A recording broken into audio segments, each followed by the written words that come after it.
Sa katapusan, nagkabalik na gyud ang mga Santo Niño vendor sa ilang naandan nga pwesto sa may Hakosalem ug Zamora Street hadol sa Basilica dinhi sa Dakbayan sa Cebu, Apan.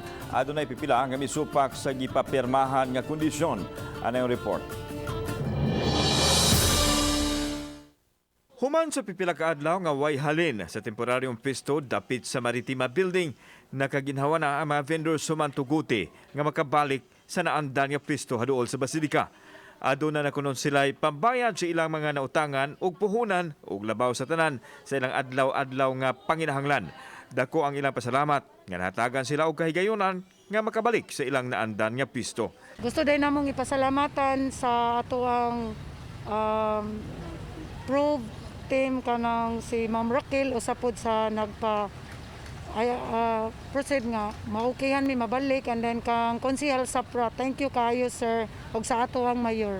Pasalamat ko sa mayor, sa mga konseho nga gitagaan mi gigayon nga makabalik mi diri sa among pwesto.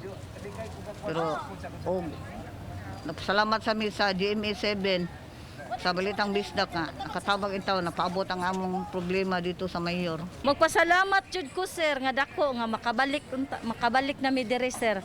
Kay may na lang bahala ginang may basta kanunay. Gipabalik sila ubos sa kondisyon nga ilang tumanon nunod sa protokol sa Dakbayan ilabi na nining panahon sa pandemic.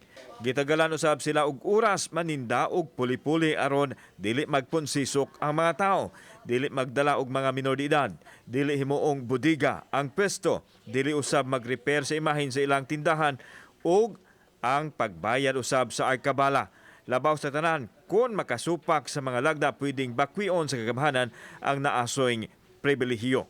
Apan adunay uban nga misupak sa gipapirmahan nga undertaking sa kahadlok nga gamiton kini batok kanila. Nya nadis katapusan nga dugang ni inigyod nga kining maumbag tugo sa temporaryo lamang, pwede kining mabakwi sa panggamhanan sa syudad kun dili makatuman sa mga saad nga adunay reklamo batok. Kanako mao ni siya kani siya igo na mi anak kami tanan mga manindahay sa sidewalk kontra balaod, kontra vendors ni siya nga balaod kaning undertaking. Gibarugan ni Raquel RC ang pangulo sa probe nga ipatuman gyud nila ang pagpapirma sa undertaking aron mahapsay ang kalihukan sa mga namaligya. Wala kunoy angayan nga kahadlukan ang mga vendors kung mutuman sila sa gilatid nga protokol. Ang pamahayag ni RC gidasunan ni Konsehal Philip Sapra kinsa mipadayag nga ang city government maoy nagbuot nini og ipatuman lang sa probe. Awhag niya sa mga vendors nga makig-alayon usab sa kagamhanan kay mao kini ang win-win solution sa ilang issue. Ya mao lagi na ilang institution nga after kuno makapirma ang undertaking sayo na kuno papahawaon. Now my question, nabaday permanente ninyo nga naman mo sa sidewalk, naman mo sa kadalanan with or without an undertaking?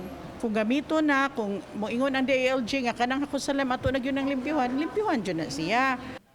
Kauban si Marlon Melgaso, ako si Alan Domingo. Balitang Bisdak.